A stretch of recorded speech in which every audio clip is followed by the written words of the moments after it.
Welcome back to EchoVideo Podcast. This is episode 3. Joining me today, as always, is Shawn and Bart. How's it going, guys?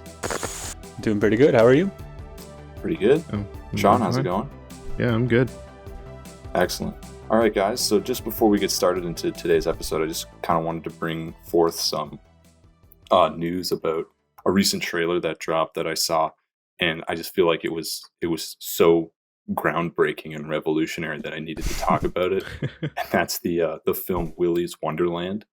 It basically looks like the Five Nights at Freddy's movie, but if Nick Cage was in it. So it looks kind of like a mixture of Mandy and Five Nights at Freddy's, and I don't think that you can possibly screw anything up. You cannot screw this movie up. I feel like it's something that's going to be fantastic to watch. I was just wondering if you guys had seen the trailer at all. Yes, I have seen it, and it looks absolutely magnificent. I'm incredibly excited to see it. It's going to be something else, and I really hope it gets released this year. And yeah, it's going to be quite the experience.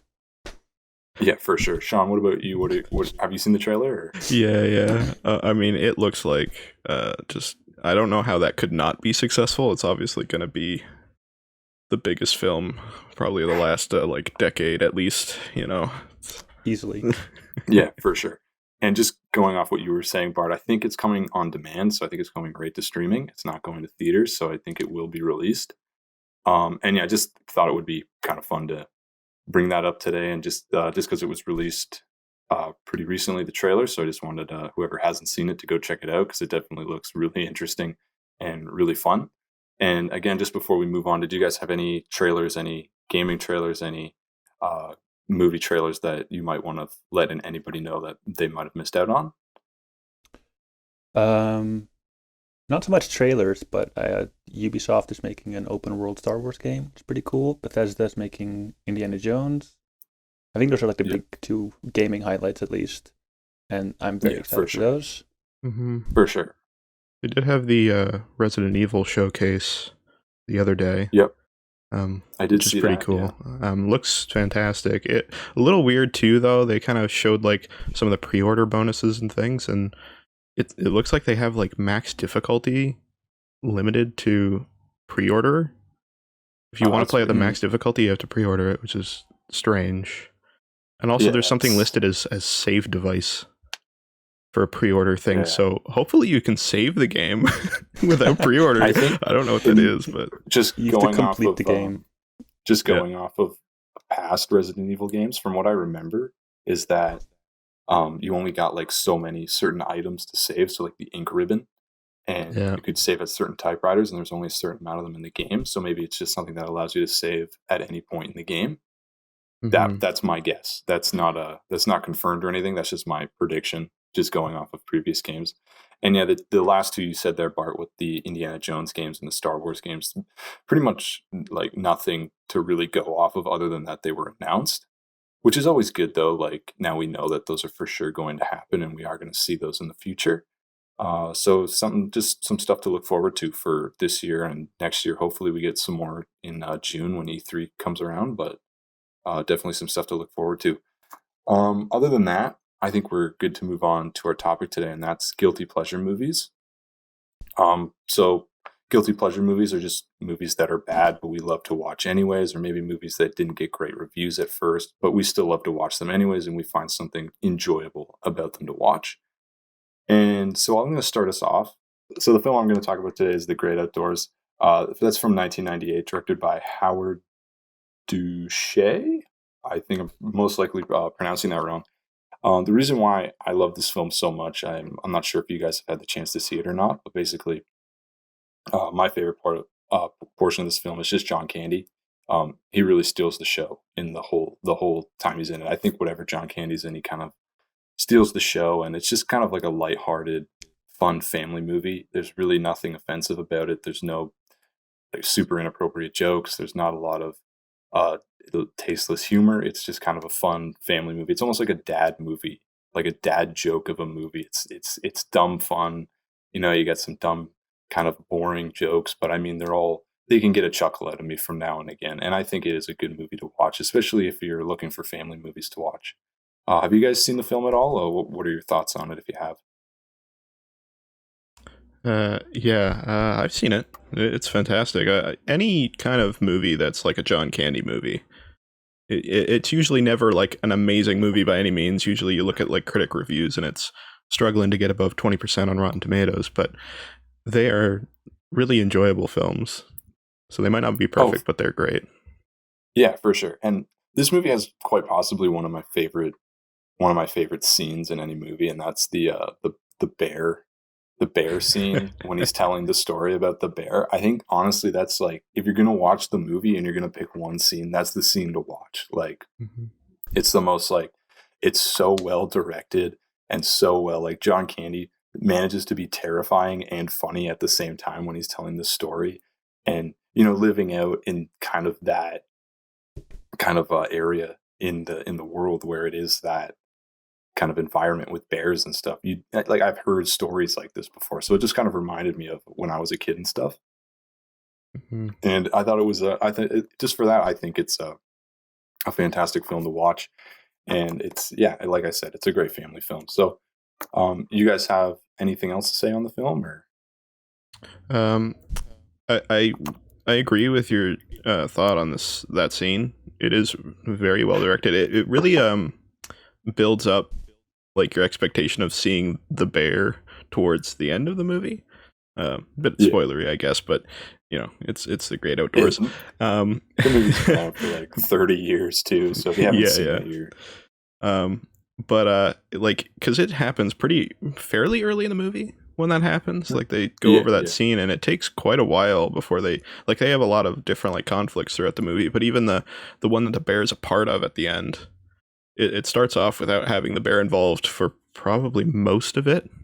Like it's probably only about like the last third of this whole scene that the bear is actually part of that whole thing. So I mean, it really builds it up, and I mean, it's a good scene to do it. But it is a good payoff as well.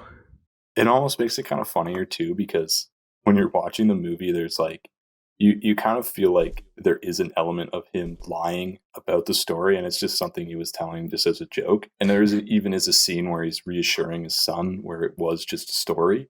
And so it kind of like, you kind of forget about it. And then when the end of when the end of the film comes and the bear is finally in, you're like, oh my God, it was like a whole true story. And it honestly makes it funnier when the bear gets revealed.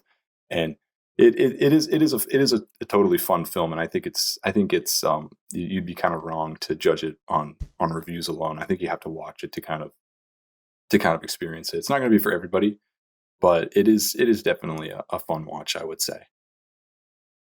And with that, what are some of your guilty pleasure films, guys? All right, so for me, it's Transformers 3: Dark of the Moon. Kind of terrible, but it's awesome. So the first time I watched it, I was grade 9 maybe. I was home alone, and my parents let me watch just a random movie on pay-per-view. So that's the one I went for, and I just blasted it, and I was just mesmerized by it. It was so freaking cool. Bought it on Blu-ray as soon as I could, and just like basically watched it annually. And it's awesome just because Transformers 1 was great. Transformers 2 I hate with a passion. The college student in that movie, the Sam Witwicky's friend, is just unbearable. So Transformers 3 was just such a welcome return. A breath of fresh air for Michael Bay movies. Which, saying that is rare, but honestly, the opening scene where it's just kind of like a oneer almost. I'd say maybe 40 seconds or so. They kind of guide you through Cybertron, and you follow the arc which Sentinel Prime is on, and it's honestly breathtaking. It's stunning. It's so cool, and you get to watch these Transformers just fight it out on this actual just civil war. It's sweet, and then there's just so much about it to like. Even Sam Witwicky is a lot better in this movie. The second one, he was awful, and the parents were even worse than that. In this one, there's even some heartfelt moments, which is surprising. Even with the mom, because I remember the mom was... Oof. Yeah, the second one was just... even through the first and the second one, it was just like bad joke after bad joke, and then gone for the rest of the movie. Yeah, I think in the second one especially, I think when they were doing college applications and they went on a tour, and she had like pot brownies or something and got she high. had the pot brownies. Yikes. It's such a dumb scene. It's like, oh my god, the Revenge of the Fallen is such a terrible movie. But yeah, so comparing it to Dark Side of the Moon, it's quite a bit better. Dark Side of the Moon. Yes. And you get our amazing John Malkovich when Sam goes on job interviews. I forgot which company he applies to, but they're very strict on rules. So they have like yellow floors, red floors, green floors, whatever. And everybody gets a cup that's like color matches the floor. And there's this one girl that has like a red cup on a yellow floor. And John Malkovich is like, what is that? What are you doing? He's like sitting in the office far away. He calls up one of his managers to go to the girl with the cup. He's like, what are you doing? And it like pans directly to the cup. And you can just hear him yell, disgusting. And it's fun. It almost made me cry. It's so funny. I don't know why, but it's magnificent. I could talk about this for quite a while. So if you guys want to get in there, you're more than welcome to if you have anything. No, yeah. I mean, I haven't seen the movie in quite a long time. I think we did buy the Blu-ray. I can't remember, but I haven't seen it in quite a while. But I do remember some of the action scenes being kind of cool, and especially like the ending where Megatron and Optimus Prime team up at the end to fight the villain. I can't remember what the villain's name is. Sentinel Prime, yeah. And it's just like the most coolest team up of all time. Like it's the dumbest, most awesome movie you'll ever see if you're a Transformers fan. Like, in my opinion, you just have like so many like awesome, pristine, crisp looking cars, and then you have like they transform into cool looking robots with swords, and then they fight other cool robots with swords. It's just the dumbest, most exciting movie like of all time. And like that and Pacific Rim, like they're both kind of like you have to have almost a child's, like you have to almost enter the film with a child's mindset to enjoy them almost, because they're just so like giant mechs fighting each other basically. Mm-hmm. Yeah, you're absolutely right. And going off that, the introduction of Shockwave is pretty cool. He's kind of like the Darth Maul of episode 1 in this. Like, he's so awesome, and his presence is just like incredible, and he kind of just dies quite quickly. Anyway, so Optimus Prime goes to fight him in this like awesome flight deck. So he's flying around for like all of 10 seconds. Then he gets stuck in this crane and all the wires. He's hanging upside down. And for the next hour, basically, of the movie, he's just hanging there, which is really disappointing. But like in the last 20 minutes or so, he gets out of it. He gets his axe, he gets his sword. And it's like slow-mo. He's just charging through a bunch of Decepticons to get the Sentinel Prime. And he starts fighting Sentinel, gets his arm ripped off, almost dies. Megatron comes over, starts fighting Sentinel Prime, basically defeats Sentinel Prime. Optimus gets up, defeats Sentinel, and then executes Megatron. And it's like just magnificent. And all the while, the amazing score by Steve Jablonsky is playing. And it's just, what more could you want?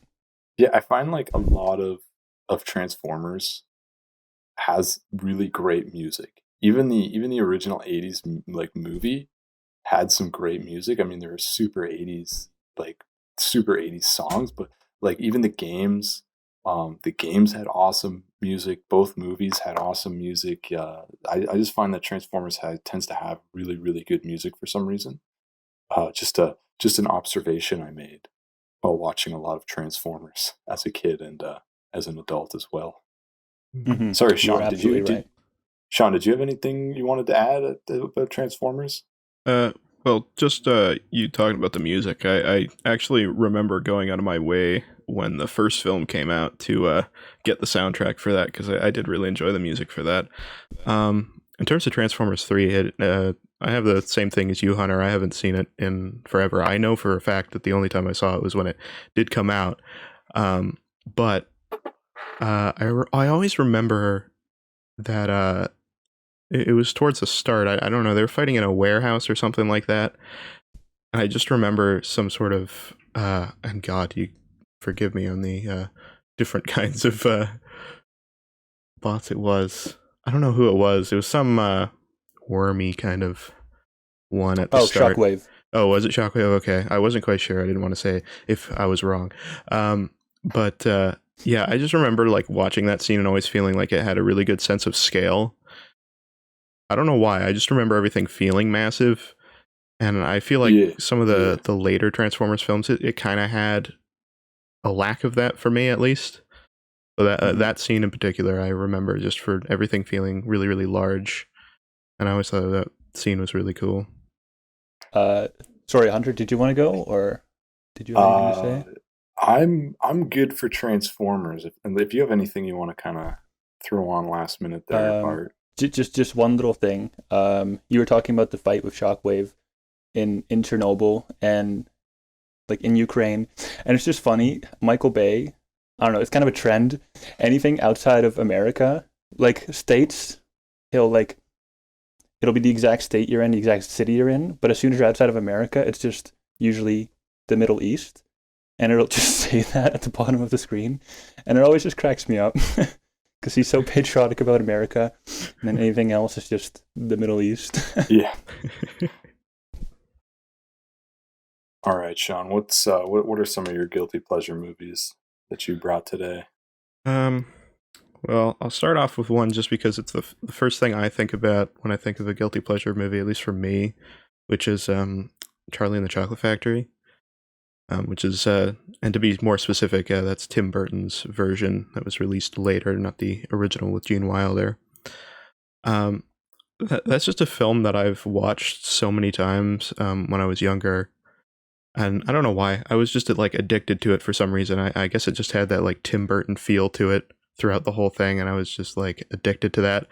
But like on an actual note though, like some of the things that goes on in the film is actually kind of impressive, at least on a technical standpoint. I remember watching the behind the scenes of that film, and just seeing like the fact that the Oompa Loompas is just one guy that had to do like each Oompa Loompa every single time. Yeah. They do CG every once in a while for him. I'm pretty sure that actor too is in Transformers: Revenge of the Fallen for like the briefest of seconds. He's at like a border guard or something, and it's just like I remember watching Revenge of the Fallen and being like, "Oh, that's the Oompa Loompa!" Like it's just out of nowhere. It's just a detail I thought of when I was a kid, so I thought that was super funny. Mm-hmm. But yeah, I mean that film. It's I think the one thing that bring from that is Johnny Depp's performance. Like if you look at this as a straight up remake of the original, Gene Wilder's the best. Willy Wonka, I won't lie. Like for sure, I'd agree. But I think Johnny Depp did kind of his own. Like he kept it like as unique as possible, and kind of to his. He didn't try to replicate Gene Wilder. He just did his own variation of the character, and I think the movie stands like so much. Like the movie is so much better that he did that, because then it's kind of it brings in more uniqueness to the film, where it kind of stands out as opposed to just being another remake. Yeah, pretty much. And then the score, like the film's kind of scary.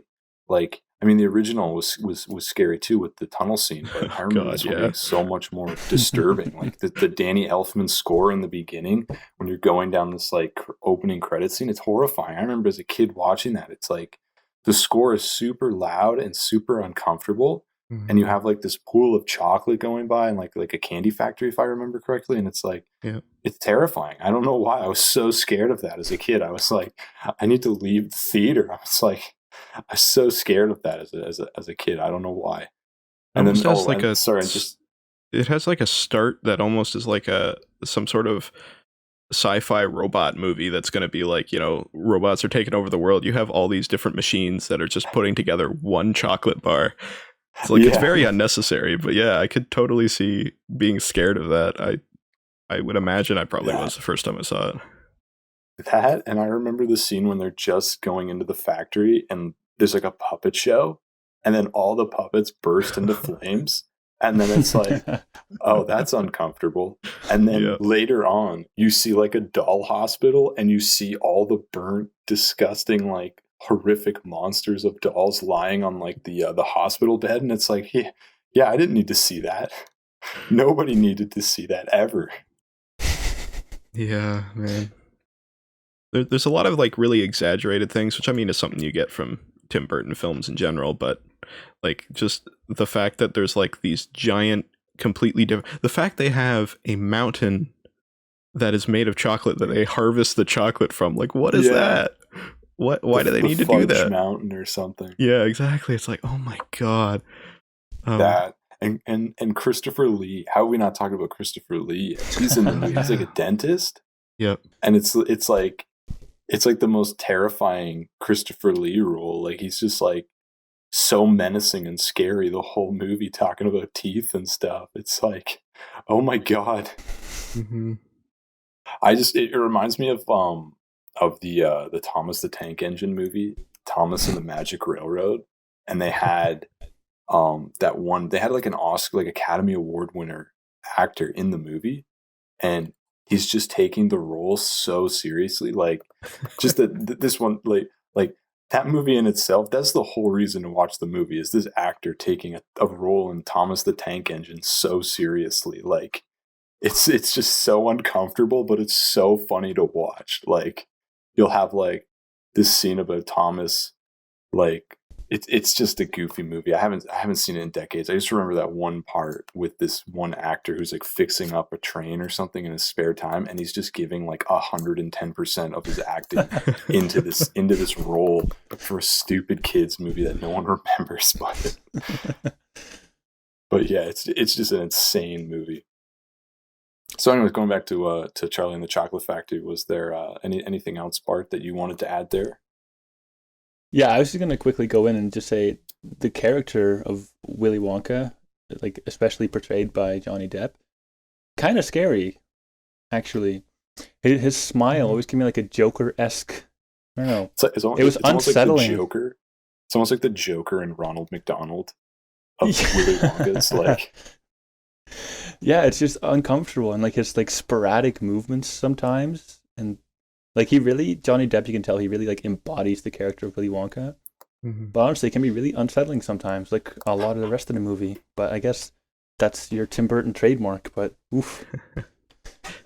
There's like one shot that's like I forget. It's I think it's like Veruca Salt's dad, and like all the kids and the parents go off and like to get candy and stuff, and then he just sits there and like Willy Wonka's just like staring at him for like a second, and he's just like, okay, I guess I'm leaving now. That was so unnecessary, but that is like the perfect example of his character. It's just like awkward. And it's good. It's good to see like Johnny, like an actor of like a higher quality, Johnny Depp, to put such like dedication into a role for a kids movie. Like this movie might have been just kind of like taken. I mean, nowadays if it was remade, it might be taken where it's just like a cheap kind of paycheck for an actor or something. But it's good to see that he put so much dedication into the film. And I mean, Tim Burton as well did a great job at directing it. And it's kind of one of those rare remakes where I think it stands a little bit away from the original to be kind of its own thing. And I think that it kind of has its own identity away from the original, and so it doesn't get as much hate as some remakes would. The other point I wanted to make just before I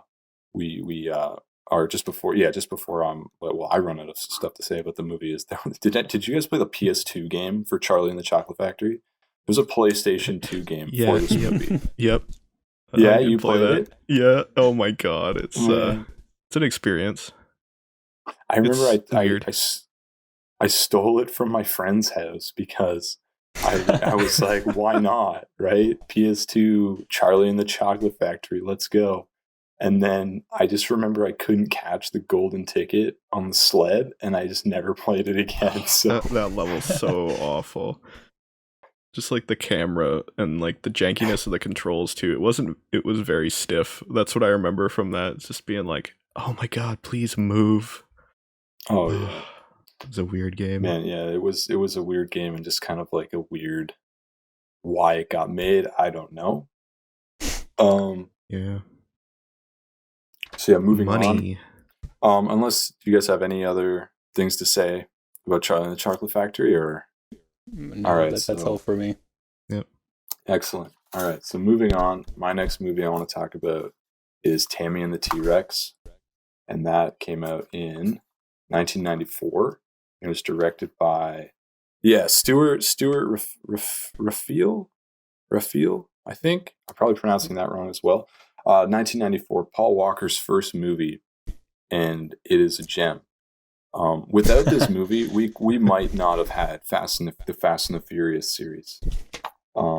It is so bizarre, and while doing research for this film, I looked it up. I think the script was written in 2 weeks, and the whole reason the script was written was because a theater had an animatronic T-Rex that the director Stuart Raphael visited, and he looked at the T-Rex and said, I can make a movie out of this. And I think they had like a super, super small amount of time to film it in. So the script was written in like 2 weeks. I think the film was shot in like a week or two as well. So it's just like the most rushed film ever. And it's so bizarre. Like, you have Paul Walker's brain gets put into an animatronic T-Rex because I think he gets hit by a car. I haven't seen the film in a little bit of time. No, he sorry, do you? No, yeah, go ahead, correct me. I was just going to say, a bunch of, so he starts kind of fooling around with this other guy's girlfriend, and the guy kind of takes revenge on him, and they drop him off in like this animal park, and like with like a safari park with like lions and monkeys and whatnot, and a lion kills him, and that's how he dies. So I vividly remember some of the movie because it's just so insane. Like, you have this mad scientist, like with this stupid, like the animatronic looks awful. Like when I say animatronic, I'm assuming what came to my mind when I say animatronic is the animatronic from Jurassic Park. It is nothing like that. It looks like this stupid, leathery, worn out thing that has one face, like it's in one pose. I think the arms and the legs were the only thing that moved, and movement is an overstatement. It didn't move at all. Like, it barely moved up, and I think the mouth moved up and down as well. Mm-hmm. Which is just like so goofy to think about. And I have to say, my favorite part of this movie, every time it goes to a close-up of the T-Rex, you have this dumb sock puppet arm come up in front of its face. Like, it uses a payphone. The T-Rex uses a payphone to call his girlfriend. And it cuts to this awful close-up where the dude's literally got like a sock puppet on his arm for a hand. And it picks the payphone up. And instead of looking up decent dinosaur anatomy, it puts it up to its eyeball. And it's like... And then it's just growling. And then the person on the other end, if I remember correctly, is like confused. Like, they're like, who is this? It's like, what the, just hang the phone up. What the hell? It is the most bizarre movie I've ever seen.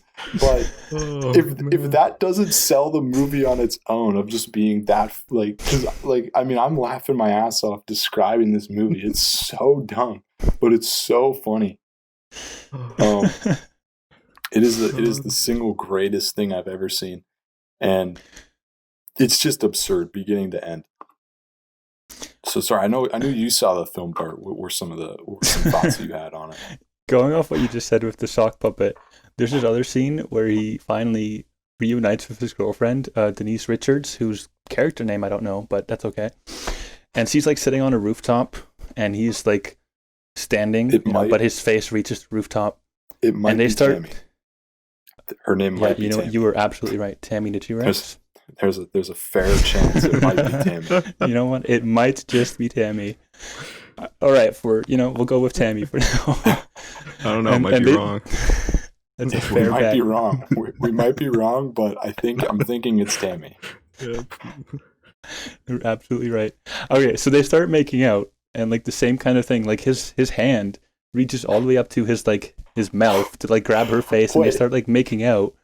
The girl makes out with a T-Rex. Yeah, they like start kissing, right? But he's standing on the ground, and then the shot kind of like it switches, and his hand is right back by his side. Like his hand just like extended 3 entire feet to grab her face and kiss her. And it's so dumb. I forgot about that scene. It is magnificent.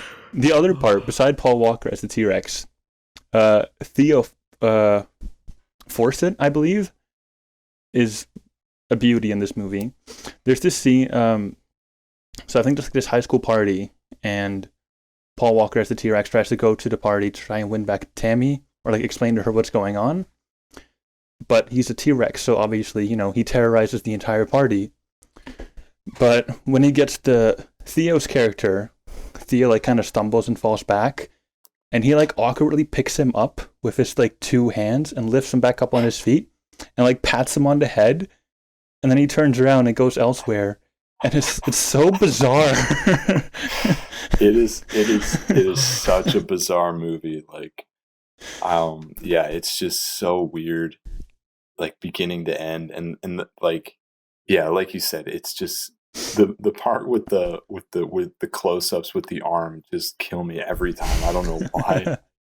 The movie ends really bizarrely too. So, spoiler alert for Tammy and the T-Rex. But from what I remember, it's like it ends with the Tammy and like Paul Walker's character gets out of the T-Rex, and so it's just his brain, and she's like dumps a beer onto his openly exposed brain, which is connected to, I believe, a TV or a speaker. Yeah, it's like a monitor or something. Yeah, which like a digital version of him appears in.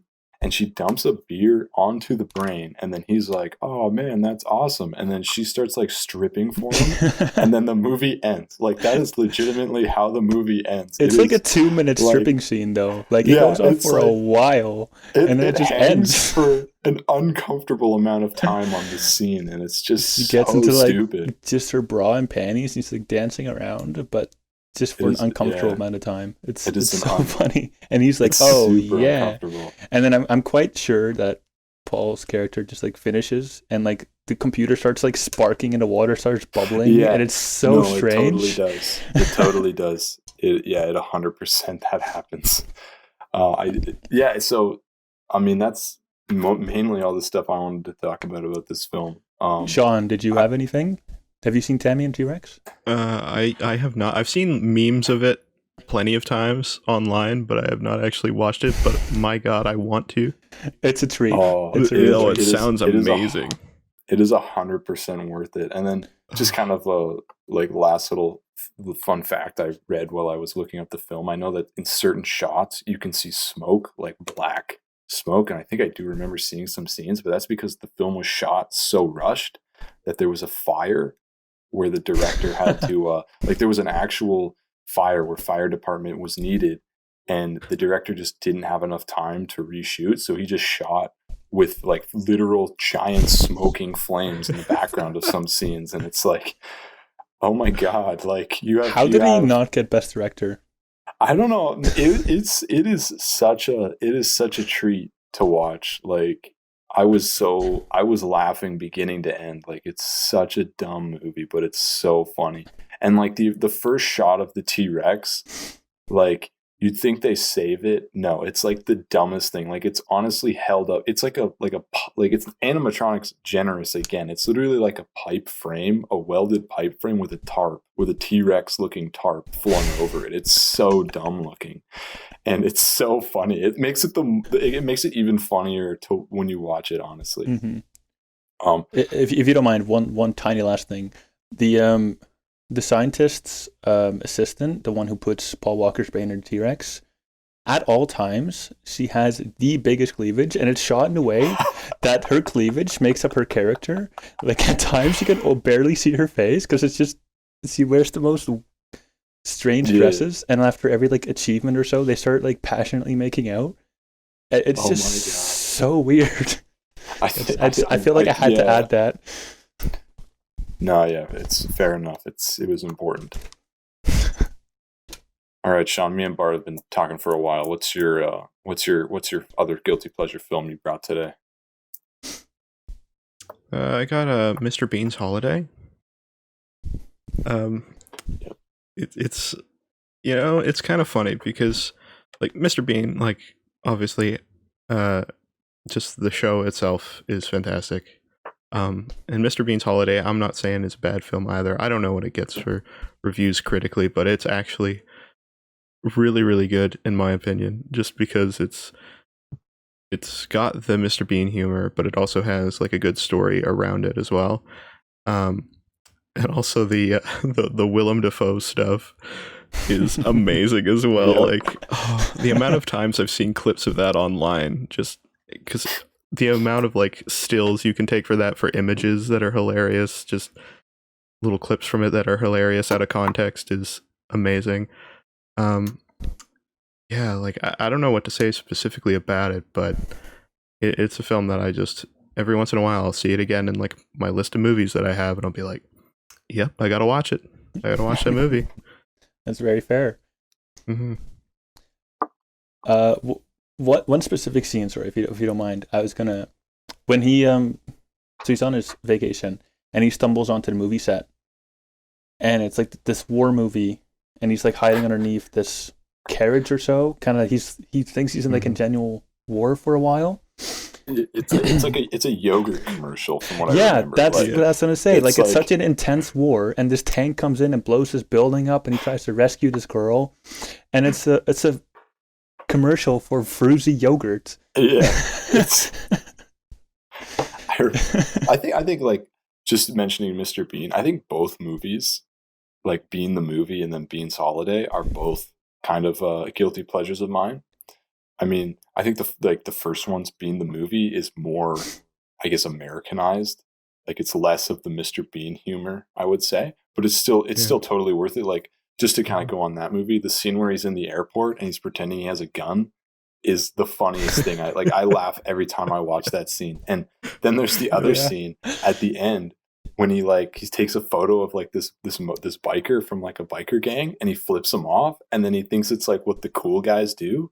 So he just starts flipping everybody off on Beverly Hills, and it's like, honestly, it's like it's just the funniest scene I've ever seen in a movie of him in a car just flipping the whole neighborhood off. It's just hilarious to me for some reason.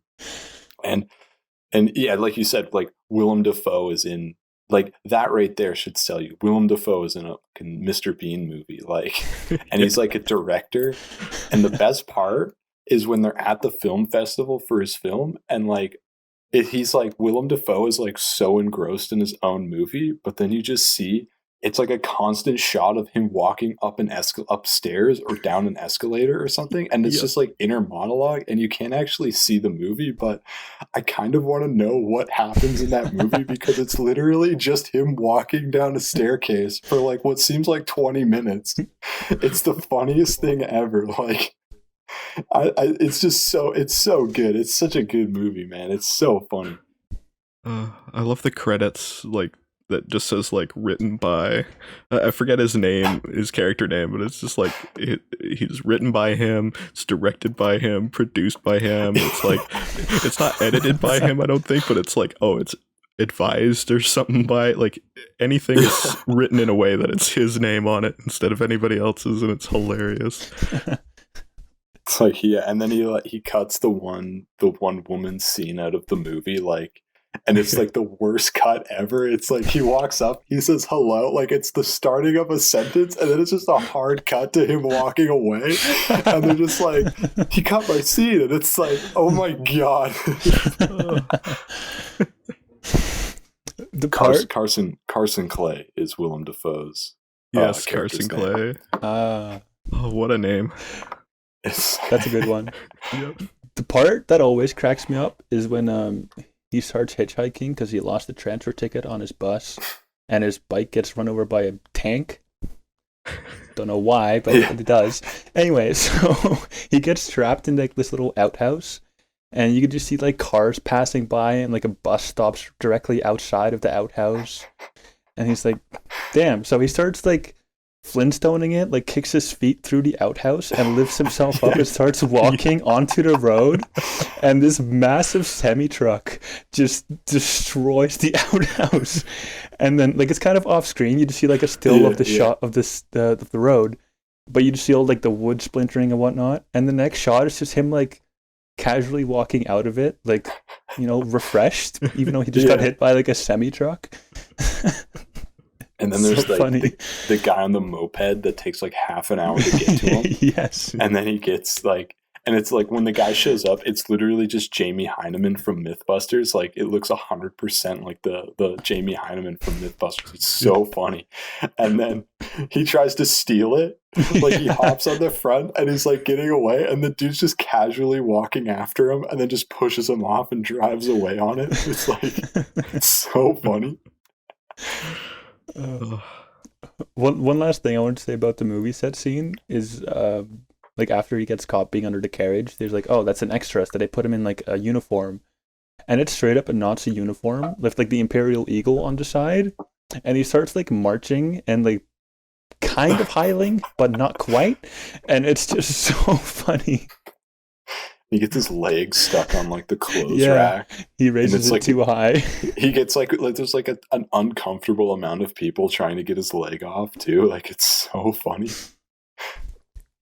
I think one of the parts that always cracks me up is when they're trying to call that kid's dad, and there's like a security camera pointed at him, and he does that face like, and then he's like, like, and then there's like, have you stick later on in the film, you see like a news coverage of like that, and he's got that face, and they use that face. It's like the wanted ad, basically. It's like the funniest thing ever.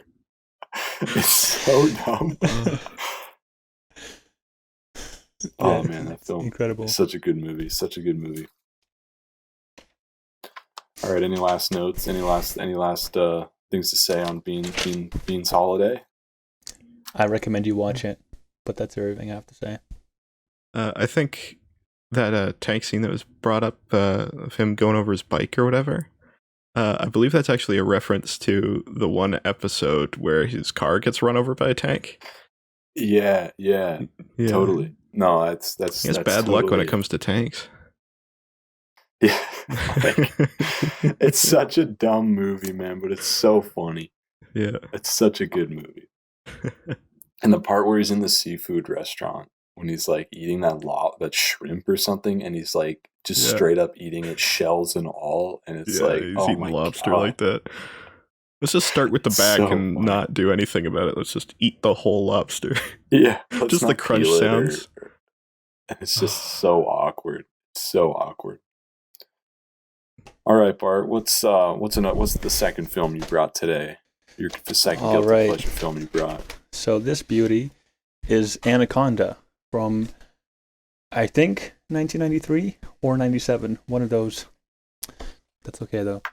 So I don't know who hasn't seen Anaconda. It's a national treasure. I watched it way back. I don't know. I was 12 or so. I heard my sister watched it, and she was like, it was like the scary movie at the time. So I decided to watch it. I remember it being like when Netflix was first kind of becoming more like right after it took down Blockbuster. It was one of the first movies on. Like one of the first couple movies on Netflix. That's where I remember seeing it. And like, yeah, so I was just like, that's just how I ended up seeing it. It was just because it was on one of the first movies on Netflix. So sorry for interrupting, but just No, that's right. I think that's where it gained popularity. I think that's where my sister saw it. But I think I was like 12 or so at the time, maybe 13. I don't know, but I saw it. And I was like, it genuinely scared me, kind of like the whole Jaws thing where you're scared to go in the water, you're just petrified. But then watching it again recently, it's not even like Jaws at all. It's terrible. Nothing about it is scary. This snake sometimes, so I think they use the practical snake for most of it, I want to say. But as soon as the snake tries to attack anyone, like it starts wrapping around them like viciously to like against a post or whatever, it looks awful. Like you just see this weird like CGI Owen Wilson get like snagged up against this pole and like spinning around like the Tasmanian Devil from Looney Tunes. And it's terrible. I remember there being like an absurd amount of sound effects too when it coils around people. Like there's like a lot of whiplash as sound effects or something, and it's just super obnoxious. And it's like, I don't think that this is an actual sound effect that happens when a snake wraps around somebody. Mm-hmm. But it's just such a goofy movie. Like honestly, Yeah. So stupid. Going off of that, this snake, anytime it's in the shot, it screams, and it's so high pitched and loud. Like, it sounds like a Nazgul from Lord of the Rings. Like, it's so annoying. I don't know if snakes scream, but it's awful. It's just, like, anytime it's on screen, anytime it's, like, going around, anytime it's, like, coiling someone up, it's just that annoying, high-pitched screeching, whatever it is. It's awful, and it's so annoying. Also, Ice Cube in this movie. I forgot Ice Cube. Ice Cube is in this movie. He's in the Snake movie. Like, he is the first credited name. And honestly, he looks so out of place. I don't know what it is. Maybe his costume, or he feels so miscast that he genuinely feels like he's photoshopped in most of the time. I can't quite put my finger on it, but it's so distracting just seeing Ice Cube fight this anaconda, or like trying to rescue other people. It's just so absurd, and it just, for me, it makes the movie all the better. But it's a terrible movie, but it's so fun to watch. Yeah, same with you. I remember seeing this film like when I was a kid, or at least younger.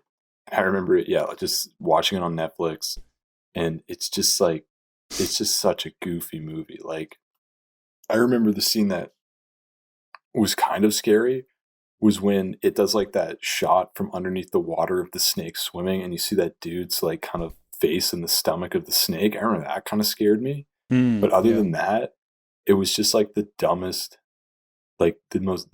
action movie of all time. Like, it was so goofy. If I'm totally honest, and I remember like the main villain is like the biggest pain in the ass of the movie. Like, he's more of a pain in the ass than the snake itself. Yes. Like, from what I remember, hating this guy more than the snake. Like, I think he also kills more people than the snake. I'm pretty sure. Yeah. What's the character's name? Paul Schwartz, I think. No, Paul Schwartz is that the actor? Yeah, Paul Cerrone. Paul Cerrone. Yeah, that's it. Paul Cerrone.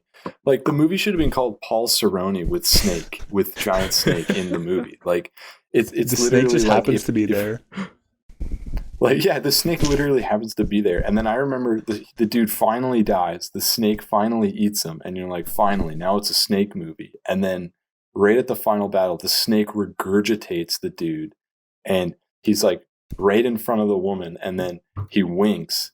And then she just runs away. And it's like, what is the point of that? He could have stayed dead, and I would have been totally fine if it was just the ending of the film was her fighting the snake. But no, they had to add this dumb scene where the snake spits out the guy.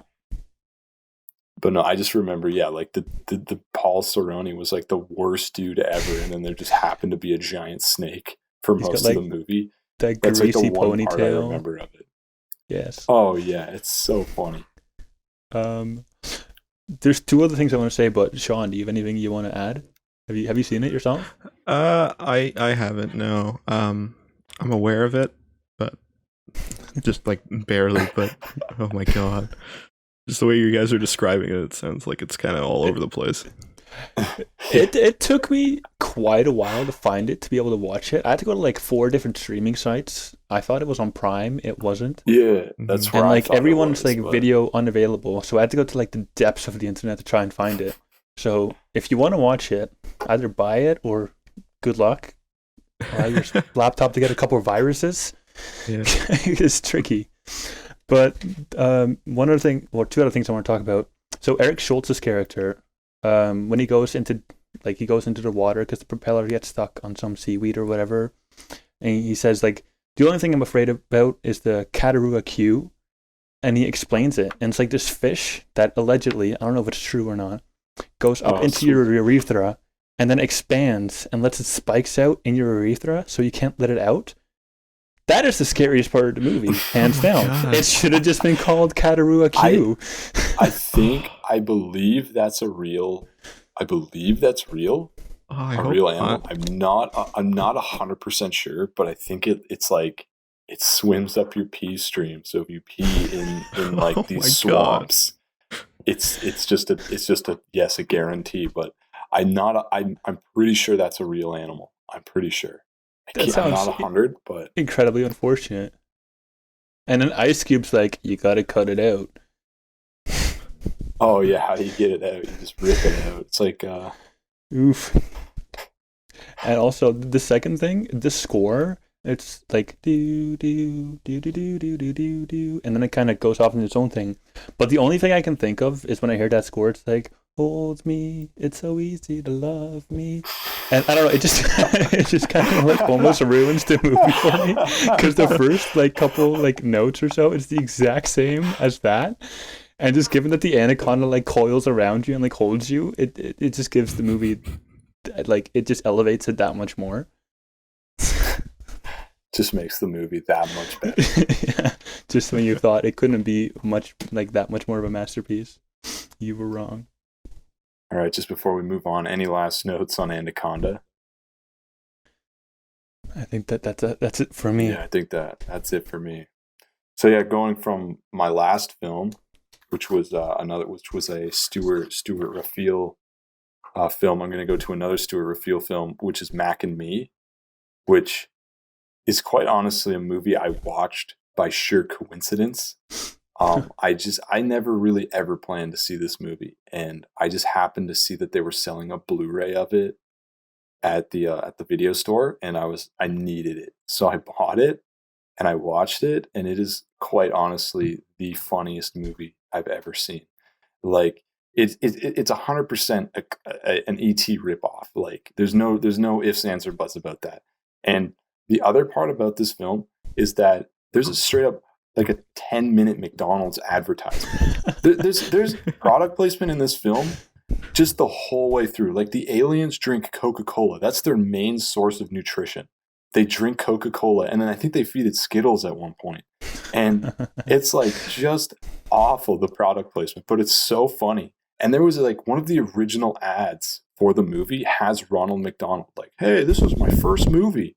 And he's in the director's chair, and he's like, I'm Ronald McDonald. This is my first feature film, and I'm joined with my friend Mac. And then like the alien isn't there, and he's like, oh, where is my friend Mac? And then they just say like Ronald McDonald to makeup, and then he goes, makeup? Me? Come on. And then it ends. Like it's 100% just used for product placement, and it's so funny. So, and it's so funny. It's such a hilarious movie to watch. And then the alien, oh my God. It looks like Dobby the House Elf's Down syndrome cousin. Like it's so ugly. And it's like the most unlikable thing. There's multiple of these alien creatures. Like there is multiple of these creatures in this movie. There's like 5 of them. And each one of them is uglier than the last. Like, and they have this stupid look on their face, and they walk. So the dad alien, fucking Papa Mac, he walks he walks terrifyingly. And the funny part, it's a dude in a costume. So this was an actor's decision to walk like this. This wasn't like this dude's giving it his all. Papa Mac is giving it his all, and like this movie is bizarre. And the most common scene you'll see from this movie is because Paul Rudd, I think whenever he goes on Conan, he shows a scene like the kid flying off the cliff in a wheelchair, which is a great scene in itself.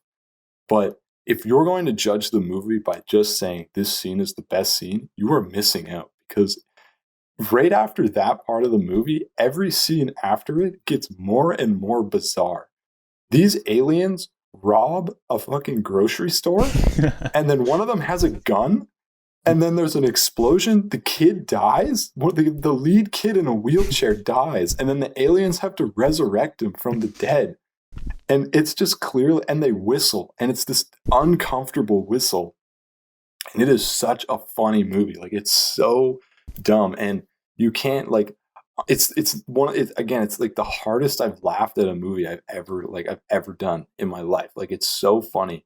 And what were the other points I wanted to make here? If you guys, so another thing I wanted to make was that another common misconception of this film was that it was sponsored by McDonald's, which was why there's a lot of McDonald's product placement. But it's actually sponsored by a company called Golden State Foods, which is the food company that gives the food to McDonald's. So it's not directly sponsored by McDonald's, but instead by the by the company that gives McDonald's their food, which is just kind of like a really dumb fact, but it's just like there's so much McDonald's in it that it makes sense why you would think. Even the first ad, like I said, had Ronald McDonald in it. It is a bizarre movie all the way through. And just before I keep going, have you guys seen the film at all? Have you watched any of the scenes I've talked about?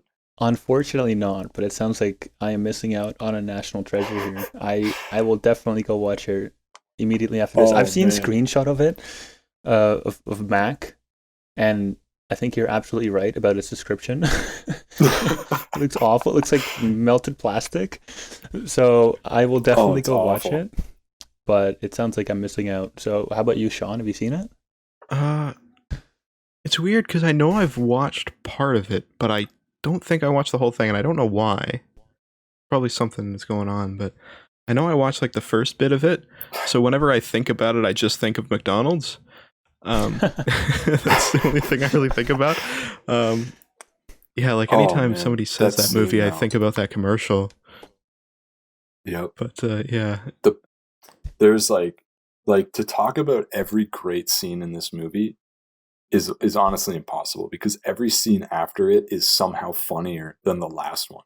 Like it's such a hard movie to talk about because it's just so bizarre and so, pun intended, out of this world that like it's hard to believe that it exists in reality. Like the aliens are disgusting, but the last scene I want to talk about is quite honestly the part where I audibly laughed the most at, and it's right at the end of the film. So spoilers for Mac and me. I know there's some people that are probably just dying to see it, but spoilers for Mac and me. The ending of the film is the aliens are getting their citizenships to America, and it's this guy, and he's doing this speech to all the people that are getting their citizenships, and it's this slow kind of pan. It zooms in slowly on the guy, and it starts to turn around him. And on the turn, it's like a serious kind of, I would assume, as close to the real speech as it is for people getting their citizenship. And in the background, you just see the Mac family all in these, like, you see one of them in like a full suit, like a blue suit, and it's just like the most out of place thing ever. Like, you're watching it, and when I saw that alien, I was honestly I wasn't expecting it for some reason, which I should have been, but it just hit me out of nowhere, and I straight up had the fucking hardest laughs I've ever had in my life when I watched that scene. I was like, what the hell? And oh my God, it's such a dumb movie, but it's so funny. Like, the dance scene in McDonald's is just the most uncomfortable thing in the whole movie. Like, it lasts too long. Like, there's got to be like the directors or the producers' kids in this film, because it just lasts super long on shots of like kids dancing that are just like the worst dancers out of everyone in the whole scene. It's like, okay, this has got to be the producer's kid. Like, they're just giving them screen time. Like, there's no way. And then right at the end of the scene, right before you think it can't get any worse, it just is a hard cut out of the music and then right into the score. Like, it's an awkward, super awkward hard cut from music to another part of the score. And then this kid's running away on a wheelchair, and every shot from the back is clearly like an adult man with a child's wig, and he's got these like buff, toned, hairy arms. And it is the funniest thing. Like, you just know, like, that it's like clearly not this like 10-year-old kid, but this fully grown man with a terrible wig on. It's so funny. But oh my God, this movie is fantastic. Like, if you haven't watched it, it is 100% worth it. Just get as many people, get as much friends as you can, and watch it. It is totally worth it. I could keep going. I'm gonna stop because I feel like I've been talking about it for a while. But it is 100% worth your time, and I definitely do recommend it. Sean, what's your next movie, the last movie you brought today? So I have a Christmas Carol, which is the Jim Carrey version of A Christmas Carol. Okay. It's or you could say the Robert Zemeckis version, which is the same person who did Polar Express. This movie's a little less creepy looking than Polar Express. The people look a little bit better in this one. Creepy. I don't know. Creepy as in less uncanny valley or less horrific visuals, because Well, that's an interesting question because, like, I would say less Uncanny Valley, but it is more in the kind of gross, terrifying state. It does have that, so I guess it's kind of just an inversion on that sort of thing. Because, I mean, well, one, Jim Carrey, they kind of exaggerated his features to play Ebenezer Scrooge. They made his nose like kind of longer and kind of hooked a little bit, and his chin's kind of longer as well. But then you also have other characters that are exaggerated in weird ways. All the ghosts are kind of exaggerated in ways that, for the most part, make them a lot more terrifying. The Ghost of Christmas Past is not really like hugely terrifying. No, actually, now that I think of it, yeah, no, that one is too, because towards the end of the visual kind of showcase that he takes him on or whatever, he like switches quickly between all like the faces of his past, like really quickly. I don't know why, but in this one they have the huge like thought that, hey, we should just scare the crap out of Scrooge as much as possible. And they do it very successfully, I'd say. Scrooge and the kids in the audience. Yeah. I remember going to this film thinking it was like going to be like The Grinch with Jim Carrey. Because, I mean, you got Jim Carrey, Christmas movie, and it's Disney. Yep. And it's like, where can you go wrong? Like, it's totally going to be a fun family movie. And then you got this creepy, like, ghost spirit that like talks in whispers and long exaggerated sentences. And then there's I'll let you talk about the Ghost of Christmas Present, because when that fades away, I think I didn't have a very good time sleeping for the next month and a half after that scene, because that was mentally scarring to this day. Yeah, when it fades away, like it's literally like what, in like a giant top of the church, there's a bell going off, which is the loudest thing ever, by the way. They cranked the volume up to 11 for that. And then like just he falls down, he's on the floor, and like his skin just brushes away, and you still have this skeleton with his eyes still there for some reason. That was not needed. And he's still laughing. And I remember like these two like third party people, and they were in like straight jackets and their hair started falling out or something. Oh, yeah. Am I thinking of a different movie? But I remember two other people and they're like screaming at them and stuff. And I think they turn into skeletons as well. And it's like, yeah, I mean, if you're a kid and you're still watching that movie, you get my respect, because I was like running out of the theater. That was really unexpected, because even just going by the novel of The Christmas Story, like, that scene when Ghost of Christmas Present disappears is like a super silent, like fade away to nothing kind of scene. Not that at all. No, not at all. It is very much the opposite. And what's even worse is the fact that it immediately transitions into the Ghost of Christmas Future, which is purposely meant to be scary, even in the books.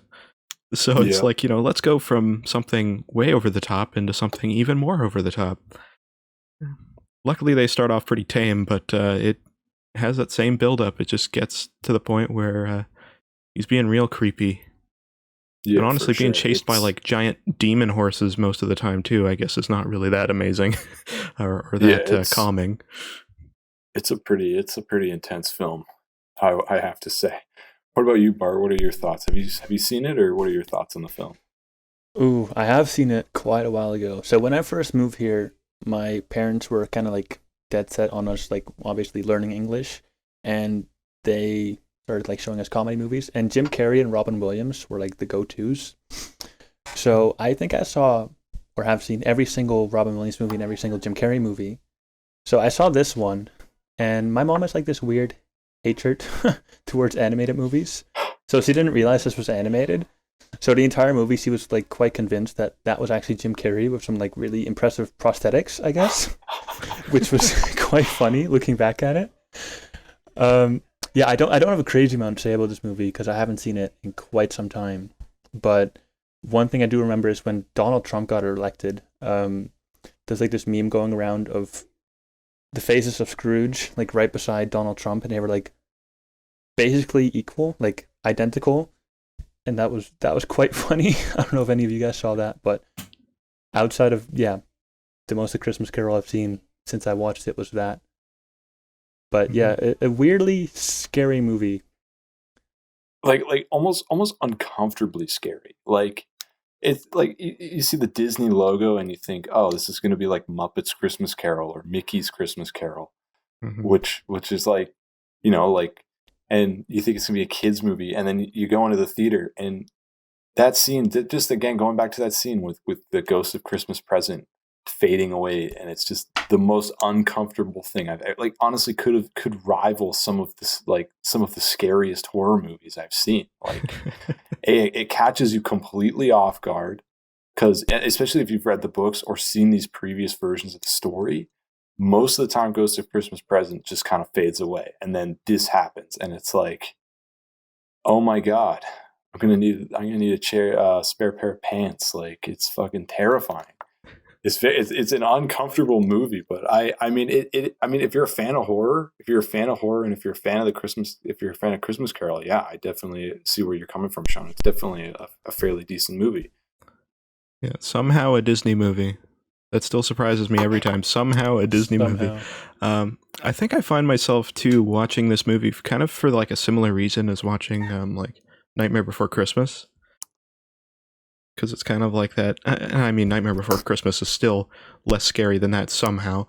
But like it kind of has that mix of Halloween and Christmas. Yeah. And for this one, just because of its scary themes, again, not that it has anything to do directly with Halloween, but I find myself kind of like watching one of those films and wanting to watch the other.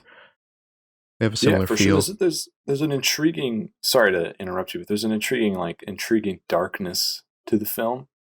Mm-hmm. I would say, and again, a little more so than the typical Christmas Carol, where, I mean, I love the Disney one and the Muppets one, but I mean, they kind of bring up the kiddiness of it, and that's totally fine. But I think that this one is a little more faithful to the story, where it's all kind of humans.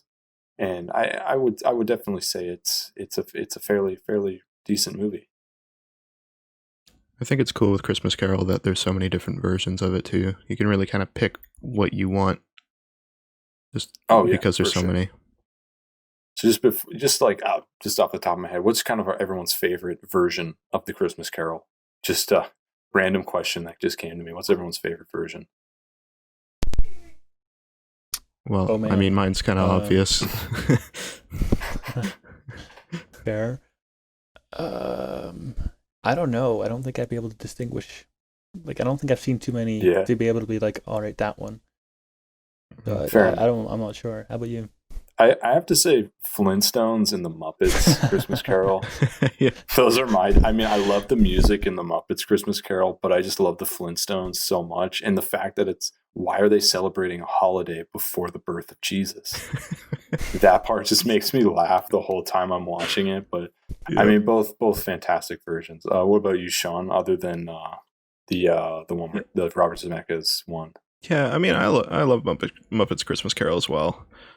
There are some goofy moments of it, just with like some of the acting and like just, I mean, the film in general. It's just kind of wacky, but I mean that's the whole point of it.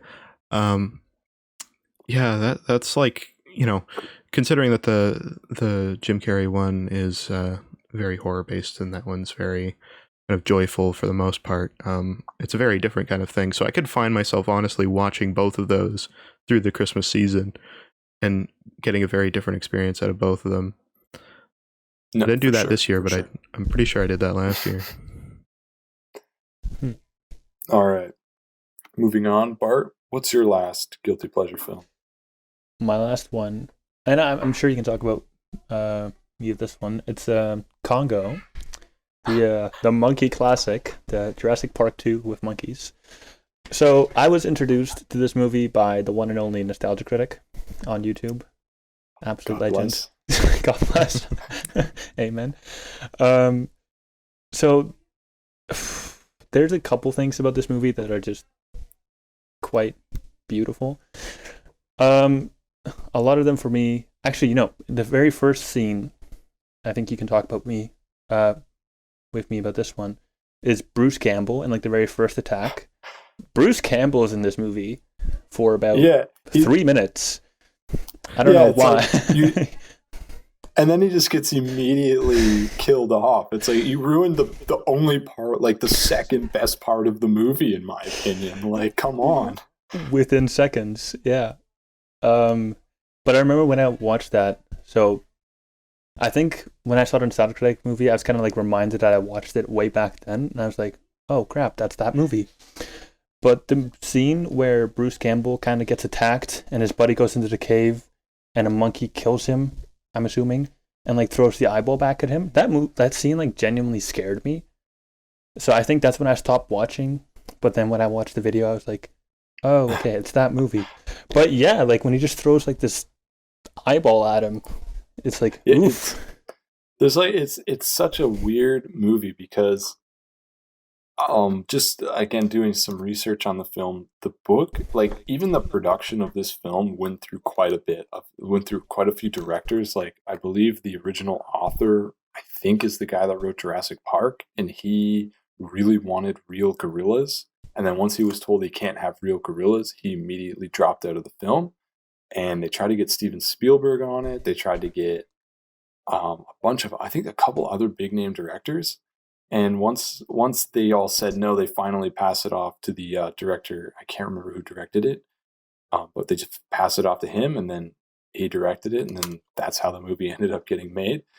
And I mean, like the gorillas all in this movie, the animatronics just look awful.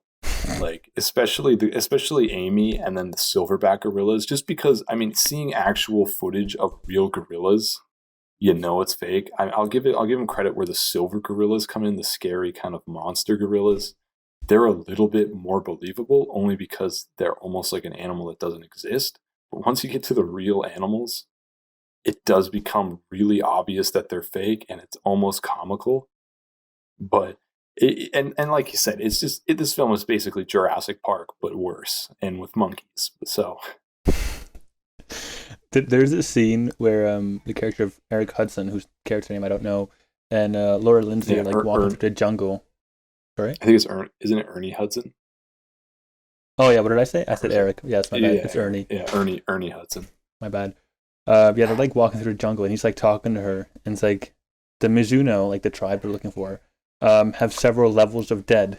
You never quite know when they're actually dead. And then he finds this guy completely crushed by a rock, and he's like, "Oh my god, he's dead." What level of dead is he? Right? It's so funny. You go ahead.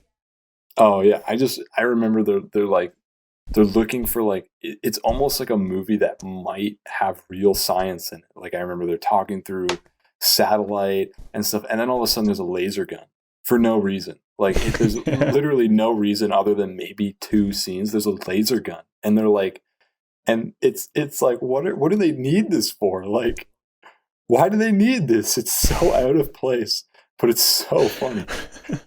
Going off that laser gun with Laura Lindsay, when the main character, like the main scientist who like starts the whole, I don't know, sign language thing on gorilla, whose name I've forgotten, is getting attacked by the silver gorillas, and she like takes one of those diamonds or crystals and puts it into the laser gun, and she just starts like massacring these gorillas, like with the laser, like cutting them in half, cutting off limbs. And like Ernie Hudson's like, "What are you doing?" And she's like, "We're putting them back on the endangered species list." And she's just massacring all of them. Yeah, like kills like 50 gorillas in like one sweep of the laser. I also remember while watching this, there's like this awkward scene where when the silver gorillas, like not when you first see them, but when you first see them attack the main characters, they cranked the shutter speed down to like where it looks like a fucking music video. Like it's so dumb looking. It's like it's so stupid and so out of place. It's like the only scene in the movie where it looks like this, and it's just like, where did this come from? It's so funny, but it's just so out of place in my opinion. So one other thing is when they have that big confrontation with all the silver gorillas and all the diamonds and whatnot, and then the main scientist is getting almost like beaten to death, and then Amy comes in and she's like uses sign language to say like, ugly monkeys, go away. And they like react to it so passionately almost. and they all just leave. It's such a weird ending to that scene. I don't know. It's weird to me that they would A, understand sign language, and B, are just so sensitive to like being called ugly that they all just leave. The fact that there's a talking gorilla in this movie that I believe they give alcohol and like a bunch of drugs and stuff is so funny. Like, and she's definitely a kid. Like, she's like painting and whatnot. Yeah. Like, she's portrayed as a child, which makes it even worse. It's awful. And they have like the dumbest voice to go along with it. Like, it's just so, it's such a weird contrast to hear. It's such a weird like choice for the creative choice for the voice they used. Like, I honestly feel like it would have been a little bit more better to just use this kind of robotic voice, but it just is so uncomfortable to hear that voice coming from that gorilla. Mm-hmm. It sounds like the very first like voice they use for like Google Translate, where it kind of talks back to you. Microsoft Crystal, I think, was the female variation of that, and it sounded pretty rough. This was worse. Yeah, it's just awful. It's such a bizarre movie, but yeah, like you said, I mean, like Anaconda, this was one of the movies I saw when I think was on Netflix when Netflix was first coming into the limelight. So I think that's how I ended up seeing it, was because of that. And I mean, you know, you got Tim Curry in it, who's fantastic in like most of the stuff he does. So it has some good stuff to consider when watching this film, for sure. Mm-hmm. Yeah, it's something special. All right. Any last things to say on the Congo before we move on here? That's it. All right. So moving on to the last film, and this is a very important film to me. This is a film. This is an important film to me because of the circumstances that happened when we first watched this. This is Cannibal Holocaust from 1980. And I remember first watching this. Now, this is a film I won't recommend to everyone. It is pretty horrific in the stuff they portray, and I definitely feel like if you're uncomfortable with like violence or anything, do not watch this movie. This is the last movie you should watch if you're uncomfortable with any of that stuff. However, if that stuff doesn't bother you and you love grotesque gore and violence, you might be right at home. Again, I do warn you, this isn't a film I recommend to go out and watch right away. Maybe look some stuff up beforehand. But the reason I love this film so much, it goes to the first time we watched it, me and Bart together. And it was quite possibly the greatest movie watching experience I've ever had. And that's just because of the way we reacted. Like, we went into this movie totally blind. And we just thought it was... If you don't mind, I was going to say, before we started watching it, we were like, should we watch Cannibal Holocaust? Or should it be Disney's Jungle Book? And we were kind of flip-flopping betwing the two. And we ended up going for Cannibal Holocaust. We chose poorly. we chose poorly. I remember watching this film for the first time, and we were like making fun of it. We were like, this is one of the most controversial films. Even on the copy I have, it says the most controversial film due to the shocking nature. Do not watch this film if you are under 18. And we're just making fun. We're cracking jokes. Like, this movie's going to be nothing. And I remember the first scene where this dude, I don't even think I can describe it without getting in trouble. But I just remember there's a lot of grotesque gore in this film, and we were just in shock at that first scene. We were like, oh, it's this kind of movie. And we thought, instead of turning it off, we thought that might be the worst of it. It gets worse. Every scene somehow gets more violent and more disgusting than the last. And this film, it's just, we had such a fun time. I remember, like, it's so funny looking back on how we reacted to this film. We were like screaming. We were turning the film off halfway through scenes just so it would play out and we didn't have to watch it. We were so uncomfortable and so scared of this movie. Like, it was so funny. And I have gone through great lengths to recreate this viewing experience, but I've never had it as good as the first time I've watched it. And it's just so fantastic of a film. And there is some stuff I do think is worth mentioning here. And that's that. So again, this is one of the main reasons I recommend you don't watch it. They actually killed animals on set. There's a lot of animals dying on set. Those are not prosthetics. Those are not fakes. Those are real animals that they actually, I believe they macheted and they killed pretty extensively. So that's the main reason I don't recommend this film to anybody. But I think the one, if I can say, benefit that came of this, that when you're watching this film and you see the real animal gore and then you see the fake human gore, your mind kind of tricks itself into thinking, I mean, if the animal gore is real, how come the human gore isn't real? And that makes it a little bit more scary to think about in that situation. There's a ton of, I mean, even just the production alone of this film is worth watching. I mean, sorry, I'm going to just cut that last line out there, Sean. But the other part I want to say is really, really well that adds to the realism of the film is the shaky cam when you're watching these scenes. There's a lot of shaky kind of handheld found footage style film, but I think this film does it quite a bit better than the most. Instead of being a camera in a scene, it feels like you're part of the scene and you're there watching.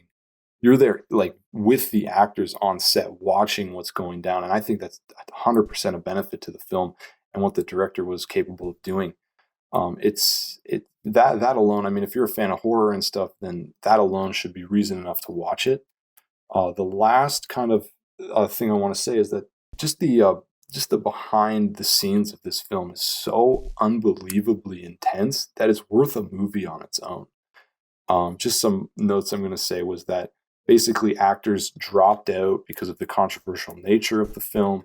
Nobody wanted to do some of the stuff the director wanted to. It even involved in the director screaming at certain actors off set, and then they came back literally in tears and did the scene and then would leave back in tears after the scene is shot. So it's just insane, some of the stuff that this guy did. And it's a brutal film. And again, the reason I like it so much was because of the first time I watched it. Just the sheer shock value of us. And then also the film ends with quite possibly my favorite quote of all time. I wonder who the real cannibals are. I mean, that was in my yearbook. So now, thanks to me, in the yearbook of my high school, there are the words cannibal and Holocaust in the yearbook, and somehow that made it in. And so, if anyone from my high school is listening, you have me to thank for those words ending up in the high school yearbook. So you're welcome for that. I know, Bart, you watched the film. Do you have any thoughts on it? It was quite a ride. Yeah, like you said, there were a couple scenes where I would be audibly screaming to turn off the monitor so we wouldn't have to witness what was going on screen. But the thing is that some of the scenes played out. So there'd be like grotesque murder scenes with all sorts of like primal weapons. It would feel exploitative almost, but it felt like real enough. Like you said, like, I don't know, compared to like the animal cruelty kind of, and like the animal being murdered, where it almost felt like it was a genuine documentary and not exploitative. Kind of like watching a terrible car crash. Like you couldn't quite look away. It was just, I got it, like, applaud that.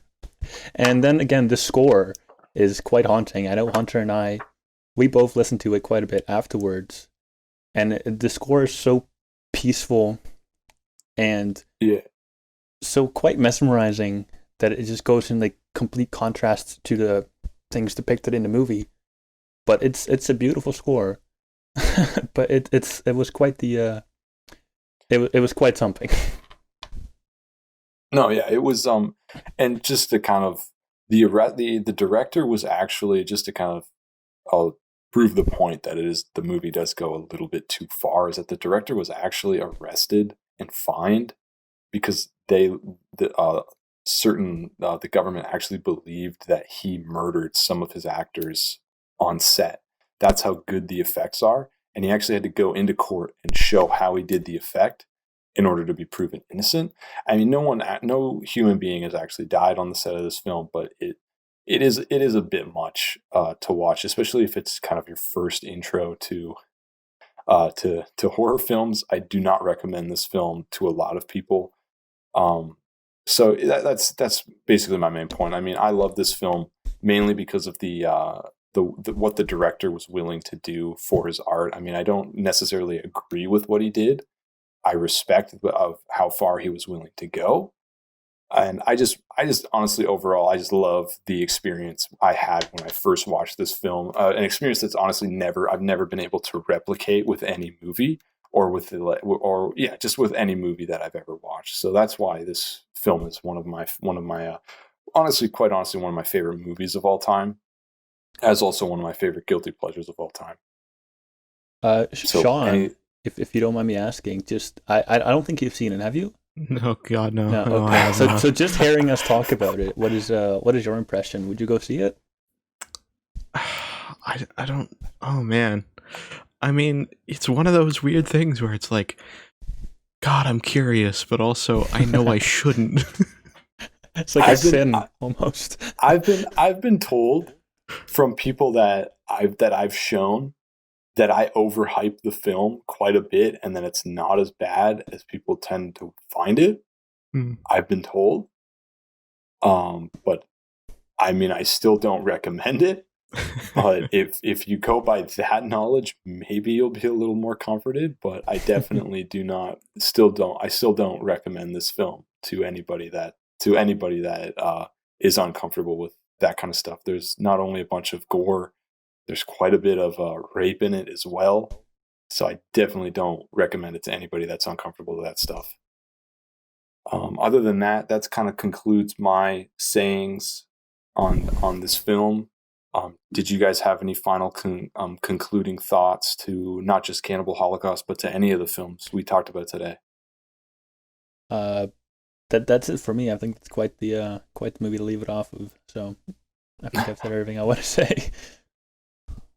All right, yeah. So I'd like to thank everybody for listening again. This concludes another, I would say, successful episode of EchoVideo Podcast. Hopefully we found you some new movies to watch and enjoy. Other than that, thanks for listening.